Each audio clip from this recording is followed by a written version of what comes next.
Welcome to session 37 of our class on the Conquest. We're in 2 Kings chapter 23, verse 29. Every great nation fell by suicide. The British political leader Richard Cobden made that observation, and his statement is aptly illustrated in the history of the Kingdom of Judah. Sudden political or military blows from the outside did not destroy Judah. The nation committed suicide as it decayed morally and spiritually from within. These chapters tell the tragic story of the last years of a great nation, chapters 23 through 25. We can see the steps in their decline and the decisions of their kings who led the people downward to destruction. First, we notice that they lost their independence. King Josiah was a godly man who sincerely wanted to serve the Lord, but he made a foolish blunder by attacking Pharaoh Necho. His meddling in Egypt's affairs was a personal political decision and not a command from the Lord. Josiah wanted to prevent Pharaoh Necho from assisting Assyria in their fight against Babylon, little realizing that it was Babylon and not Assyria that would be Judah's greatest enemy. Josiah was mortally wounded by an arrow at Megiddo and died in Jerusalem. With the death of Josiah, the kingdom of Judah lost her independence and became subject to Egypt. This lasted from 609 to about 606, and then Egypt retreated and Babylon took over.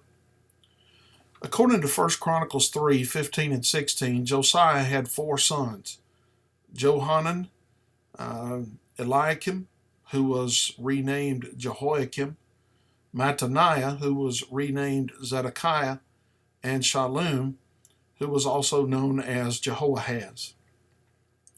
We know nothing about Johanan and assume he died in childhood. When Josiah died, the people put Josiah's youngest son, Jehoahaz, on the throne and bypassed the two other brothers. His given name was Shallum, as we said, and Jehoahaz was the name he was given when he took the throne. Jehoahaz and Zedekiah were full brothers. On a side note, in 2 Kings 23:31, there is also a Jeremiah mentioned. It's obvious that he is not the prophet Jeremiah, since the prophet was not married, according to Jeremiah 16:1 and 2. Jehoahaz reigned only 3 months. When Necho was returning to Egypt with his army, he deposed Jehoahaz, made Eliakim king, renaming him Jehoiakim, and he placed a heavy tax on the land. It's likely that Jehoiakim was pro-Egypt in politics, while Jehoahaz favored alliances with Babylon, as had his father Josiah. Pharaoh met Jehoahaz at the Egyptian military headquarters at Riblah, and from there took him to Egypt, where Jehoahaz died. The prophet Jeremiah had predicted this event. He told the people not to mourn the death of Josiah, but rather to mourn the exile of his son and successor Shallum, for he would never see Judah again. Jeremiah 22:10 through 12. But unlike his godly father Josiah, Jehoahaz was an ungodly man and an evil king, and he deserved to be exiled. Jehovah called Israel to be a people dwelling alone, not reckoning itself among the nations.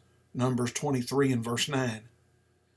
Their faith was to be in the Lord alone, not in the treaties or compromises worked out by clever diplomats. Israel was God's special treasure, a kingdom of priests and a holy nation. Exodus 19 verses 5 and 6. It was Solomon who moved Israel from its separated position into the arena of international politics. He married 700 wives, most of whom represented treaties with their fathers or brothers who were rulers and men of influence. These treaties brought wealth into the nation and kept warfare out. But in the end, both Solomon and Israel were drawn into the idolatry of the nations around them. Had the Jewish people obeyed the Lord and kept his covenant, he would have put them at the head of the nations. But their disobedience led to their defeat and dispersal among the nations of the earth. Unfortunately, the church has allowed Israel's bad example, has followed Israel's bad example and entangled itself with the world instead of keeping itself separated from the world. Christians are supposed to be in the world, but not of the world, enabling them to go into the world and teach the gospel to lost sinners. One man said that the church did the most for the world when the church was the least like the world. Be distinct. Next, we notice that Judah lost their land. 2 Kings 23:34 through chapter 24 and verse 7. Having deposed Jehoahaz, Pharaoh Necho selected Josiah's second son to be the next regent, changing his name from Eliakim to Jehoiakim. Both names mean God has established, but the new name used the shortened form of God's personal name, Jehovah, in place of the shortened form of Elohim, the common name for God. By doing this, Necho was claiming to be the Lord's agent in ruling Judah. Of course, the new king had to swear allegiance to Pharaoh Necho in the name of Jehovah, and his new name would remind him of his obligations. In order to pay tribute to Necho, the new king taxed the people of the land. He reigned for 11 years, and during that time, Judah got more and more in trouble with the surrounding nations. Jehoiakim was a wicked man. When Uriah the prophet denounced him and then fled to Egypt, Jehoiakim sent his men to find him and kill him. Jeremiah 26:20 through 24. Jeremiah the prophet announced that Jehoiakim would not be mourned when he died, but would have the burial of a donkey, not the burial of a king. Jeremiah 22 verses 18 and 19. It was Jehoiakim who cut to pieces and burned to ashes the scroll of Jeremiah's prophecy in Jeremiah 36. Unlike his father Josiah, he had no respect for the Lord or his word. Jeremiah 22:1 through 23. However, the new empire of Babylon was about to replace Egypt as Judah's great enemy and master. Nebuchadnezzar, their king, attacked Egypt, but the battle ended in a stalemate, and Nebuchadnezzar returned to Babylon to re-equip and strengthen his forces for a return engagement. From Babylon's retreat, Jehoiakim falsely concluded that Egypt was strong enough to resist Babylon. So after 3 years as a vassal king, he rebelled against Nebuchadnezzar and refused to pay the annual tribute. Until he could arrive at Jerusalem in person, Nebuchadnezzar ordered the armies of some of his vassal nations to attack and raid Judah. These raids were but a prelude to the great invasion of Judah that would lead to the destruction of Jerusalem and the temple. Isaiah had told King Hezekiah that this would happen in 2 Kings 20:12 through 20. And King Manasseh had heard the same warning but not heeded it in chapter 21, verses 10 through 15. Jeremiah had seen the vision of the boiling pot that faced the north, symbolizing the coming invasion from Babylon. Jeremiah 1:11 through 16. The scenario of the death of King Jehoiakim must be put together from information given in 2 Kings, 2 Chronicles, and the book of Jeremiah. In 597, Nebuchadnezzar came to Jerusalem to punish the rebellious king. But before he arrived, his officers had captured Jehoiakim and bound him to take him prisoner to Babylon. 2 Chronicles 36:5 and 6. We aren't told whether he died a natural death or was killed. 2 Kings 24:6. The verse mentions only his death, that is, he slept with his fathers. It does not mention his burial. He died in December 598, before Nebuchadnezzar arrived on the scene in March 597, 2 Kings 24:10 and following. The prophet Jeremiah warned that Jehoiakim would die a shameful death and not be buried. Then the king died. When the king died, his body was probably thrown into some pit outside the walls of Jerusalem. He lived a disgraceful life and fittingly was buried in a disgraceful manner. Disgraceful. Next, we notice that Judah lost their wealth and their leading people. 2 Kings 24, 8 through 17, and chapter 25, 27 through 30, and 2 Chronicles 36, 9 through 10. Nebuchadnezzar appointed Jehoiakim's son Jehoiachin, who is also known as Jeconiah or Coniah, to be the new king, but he lasted only 3 months. He was 18 years old at the time. When the Babylonian king, officials, and army arrived at Jerusalem in 597, Jehoiachin led the royal family and the leaders of the nation in surrendering to the enemy. Jeremiah had prophesied this humiliating event in Jeremiah 22, 24 through 30. The Babylonians took the king's treasures as well as the treasures from the temple of the Lord. Some of the temple vessels had already been removed to Babylon in 2 Chronicles 36, 7, but now the Babylonians stripped off all the gold that they could find. Then they deported to Babylon over 10,000 key people, including members of the royal family, government officials, and valuable craftsmen. This is when the prophet Ezekiel was taken to Babylon in Ezekiel 1, 1 through 3. All of this was but a foretaste of the terrible events that would occur when Nebuchadnezzar would return in 588 and lay siege to Jerusalem for 2 years. Jehoiachin was a prisoner in Babylon for 37 years, and then was released by Nebuchadnezzar's son and heir, Evil Merodach, or another way to put his name is Awil Merodach, which means man of Marduk. The false prophet Hananiah had predicted that Jehoiachin would be set free to return to Judah, but the king remained in exile, though treated with kindness after his pardon. Whenever the king of Babylon displayed his special prisoners on royal occasions, he put Jehoiachin's throne above the thrones of the other captive kings. As Jeremiah had predicted, none of Jehoiachin's children sat on David's throne, Jeremiah 22, 28 through 30, because Josiah's third son, Mattaniah, who was renamed Zedekiah, was appointed to king to replace Jehoiachin.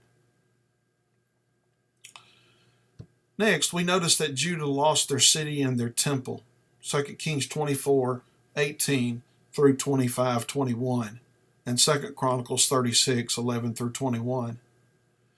Jehoiakim had reigned for only 3 months when he was exiled to Babylon, but his successor, Zedekiah, ruled for 11 years. He pretended to submit to Babylon while at the same time courting Egypt and listening to the pro-Egypt rulers in the government of Judah. Zedekiah took an oath in the name of the Lord that he would be faithful to the king of Babylon. He maintained diplomatic contact with Babylon and even visited the court of Nebuchadnezzar, but he also sent envoys or ambassadors to Egypt to seek the help of Pharaoh Hophra. In 605, during the reign of Jehoiakim, the Babylons had deported some of Judah's best young men to Babylon to be trained for official duty. Among them were Daniel and his 3 friends. Daniel chapter 1, verses 1 and 2.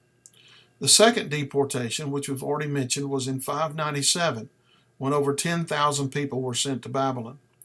But Zedekiah still favored getting help from Egypt, and in 588, the political situation seemed just right for Zedekiah to revolt against Babylon. Nebuchadnezzar responded by marching his army to Jerusalem, but when the Egyptian army moved to help King Zedekiah, the Babylonians withdrew temporarily to face Egypt. Nebuchadnezzar knew it was unwise to fight a war on 2 fronts. God sent Jeremiah to warn Zedekiah that Nebuchadnezzar would return in Jeremiah chapter 37. But Zedekiah's faith was in Egypt, not in the Lord, according to Ezekiel 17, 11 through 21.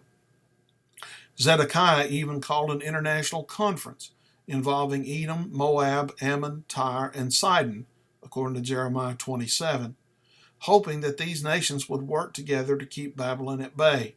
However, Nebuchadnezzar stopped Egypt and then returned to Jerusalem and the punishment of Zedekiah. The siege of Jerusalem began on January 15th of 588 and continued until July 18 of 586. When the famine was so severe, the people were cooking and eating their own children, according to Lamentations 4, 9, and 10. The invaders broke through the walls and took the city, looting and destroying the houses, and finally burning the city and the temple on August the 14th, 586. The prophet Jeremiah had counseled Zedekiah and his officers to surrender to Nebuchadnezzar and thus save the city and the temple, but they refused to obey God's word and had Jeremiah arrested as a traitor. The officers put him under court guard and even dropped him into an abandoned cistern where he would have died had he not been rescued in Jeremiah 38. The hypocritical and weak Zedekiah told Jeremiah to ask the Lord what he should do in Jeremiah chapter 21. But the king refused to accept the prophet's answer. Zedekiah asked Jeremiah to pray for him in Jeremiah 37, 1 through 3, but the king was a proud man who refused to humble himself and pray for himself. 2 Chronicles 36, 12 and 13.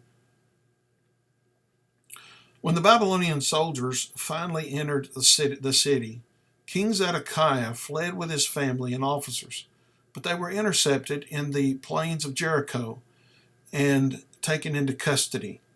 Jeremiah's prophecy had come true, Jeremiah 34, 1 through 7. Zedekiah faced Nebuchadnezzar at his headquarters at Riblah, where he was found guilty of rebellion and sentenced to be exiled to Babylon. But first, to give the king one last tormenting memory, the Babylonians killed his sons before his eyes, and then gouged out his eyes. Ezekiel in Babylon also prophesied that the king would attempt to escape and be captured and taken to Babylon, but he would not see the city. Ezekiel 12, 1 through 13. How could Zedekiah see the king of Babylon, Jeremiah 34, but not see the city of Babylon? The answer was, as we've already seen, after he had seen the king, Zedekiah was blinded by his enemies. After removing everything valuable from the city and the temple, on August 14, 586, the Babylonians finished breaking down the walls of the city and set fire to Jerusalem and the temple. The Babylonian officers captured the religious leaders of the city as well as the king's staff. The people who had opposed Jeremiah given the king poor counsel and had them killed before Nebuchadnezzar at Riblah. Let me read that again. The Babylonian officers captured the religious leaders of the city as well as the king's staff, the people who had opposed Jeremiah and given the king poor counsel, and had them killed before Nebuchadnezzar at Riblah. The priest had polluted God's house with idols and encouraged the people to break the covenant of God. The leaders of the nation had refused to listen to God's servants, so God sent judgment. There was no remedy, and the day of judgment had arrived. Only the poor people remained in the land to take care of what was left of the vineyards and the farms. King Zedekiah lived in Babylon until his death, and in fulfillment of the Lord's promise through Jeremiah was given a state funeral. He certainly didn't deserve such an honor, but the Lord did it for the sake of David, the founder of the dynasty. Jeremiah 34, 4 and 5. Next, we see that the people of Judah lost their hope.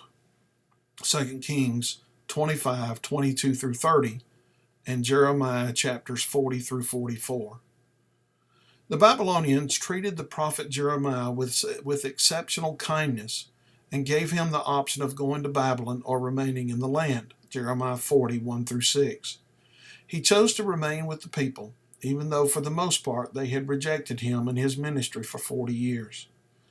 His heart was broken when he saw the ruins of the city and the temple, but he knew that the word of the Lord had been fulfilled. 2 Chronicles 36, 21. The people had not allowed the land to enjoy the rest God commanded in Leviticus 25, 1 through 7. So now it would have a 70-year Sabbath rest. Jeremiah 25, 11 and 12. The Babylonians appointed Gedaliah governor of Judah. He was the grandson of godly Shaphan, who served under King Josiah, and the son of Ahikam, who faithfully supported Jeremiah in 2 Kings 22 and also Jeremiah 26. Gedaliah assured the Jews who remained in the land that the Babylonians would treat them well if only they would cooperate, the same counsel Jeremiah had sent earlier to the Jewish exiles in Babylon in Jeremiah chapter 29. Certainly the people knew the promise the Lord had given through Jeremiah that the captivity would last 70 years, and then the exiles would be allowed to return to Judah. God's purpose was to give them a future and a hope, but they had to accept that promise by faith and live to please Him. However, a group of insurgents led by Ishmael, who belonged to the royal family in 2 Kings 25:25 and Jeremiah 41:1, decided to usurp Gedaliah's authority and assassinate him. You can look at Jeremiah chapters 40 and 41 for the details of what we're discussing here. Several factors were involved in this vicious assassination plot. To begin with, Ishmael had designs on the throne and resented Gedaliah's appointment as governor and his submission to the Babylonians. The army officers told Gedaliah that the king of the Ammonites had sent Ishmael to take over the land, Jeremiah 40:13-16. But Gedaliah refused to believe them. Had Gedaliah listened to this sound advice and dealt sternly with Ishmael, things might have been different for the remnant in Judah, but he was too naive to face the facts. A third factor was the arrival in Judah of a large group of Jews who had fled to neighboring lands. Their allegiance was questionable, and perhaps they were too easily influenced by Ishmael. All the neighboring nations had suffered from Babylon's expansion and would have been happy to be set free. Ishmael killed Gedaliah and took the people captive, but Johanan and the other officers rescued the captives. Ishmael and 8 of his men fled to the Ammonites. Johanan became the new leader of the remnant and decided that they should all flee to Egypt, rather than obey Jeremiah's message and stay in the land and serve the Babylonians. In a show of hypocritical piety, Johanan and the leaders asked Jeremiah to seek the mind of the Lord about the matter, and he agreed to do so. The Lord kept them waiting for 10 days, and during that time proved that He could keep them safe and well in their own land. Jeremiah's message to the remnant in Jeremiah 42:7-22 was in 3 parts. First, he gave them God's promise that He would protect them and provide for them in their own land. Then he warned them that it was fatal to go to Egypt. The sword of the Lord could reach them in Egypt as well as in their own land. There could be no temporary residence in Egypt and then a return to Judah, for none of them would return. Finally, Jeremiah revealed the wickedness in their hearts that led them to lie to him and pretend to be seeking God's will. These leaders were like many people today who seek the will of God from various elders and preachers, always hoping that they will be told to do what they've already decided to do.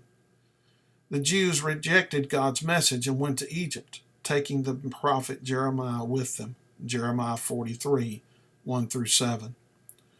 However, the biblical record does not end on this bleak note, but records the proclamation of Cyrus that the Jewish remnant could return to their own land and rebuild Jerusalem and the temple. The book of Ezra opens with this proclamation in Ezra chapter 1 and tells the story of the remnant's return to the land from Babylon and Persia. This decree was issued in 538 when Cyrus defeated Babylon and established the Persian Empire. The Babylonians began their assault on Judah when their army invaded Judah in 606 or 605 and deported prisoners, among them Daniel and his friends, as we've already said. From 606 to 538 is approximately 70 years, the time period announced by Jeremiah. Some students prefer to start the count with the destruction of the temple in 586. 70 years later would take us to 516, the year the second temple was dedicated and the captivity officially ended. As they had so often done during their history, The Jewish leaders lived by scheming instead of by trusting the promises of God. Jeremiah had given the people hope by promising that God was with them and would see to it that they were protected and returned to their land. But the leaders abandoned all hope when they fled to Egypt, for there they died and were buried. How tragic that the faithful prophet Jeremiah, who had suffered so much for the people and the Lord, should be buried in some forgotten place in Egypt. As we come to the close of this record of the tragic decline and destruction of a great nation, we need to take some lessons to heart.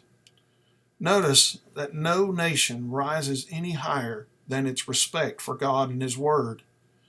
The nation of Israel was torn into two kingdoms because of the sins of Solomon, who turned to idols in order to please his pagan wives. Because they worshipped idols and forsook the true God, the northern kingdom of Israel was taken captive by Assyria. It didn't take long for Judah to succumb and eventually be captured by Babylon. We become like the God we worship, and if we refuse to follow the true and living God, we become as helpless as the idols that fascinate us. The people who led Israel and Judah astray were conformers, weak people who followed the crowd and pleased the people. God warned them of their folly by raising up men and women who were distinctively different and sought to please the Lord. But these faithful witnesses were ignored, abused, and martyred. People who have suffered and died for the faith had the courage to trust God, to put truth and character ahead of lies and popularity, and to refuse to go with the flow and be conformed to the world with its shallowness and sin. At this critical time in history, God is seeking dedicated, distinctive people, not cookie-cutter, carbon-copy Christians. Friendship with the world is enmity with God, James 4 and verse 4. And to love the world and trust it is to lose the love of the Father, 1 John chapter 2, verses 15 through 17. We are to be living sacrifices for the Lord, according to Romans 12, 1 and 2. Distinctive people whose lives point to Christ and shine like lights in the darkness. Jesus said in Matthew 5:14 that a city that is set on a hill cannot be hid. Faith is living without scheming. If you start to explain away the clear teachings of the Bible about obedience to the Lord and separation from sin, you will soon find yourself sliding gradually out of the light and into the shadows and then into the darkness, eventually ending in shame and defeat.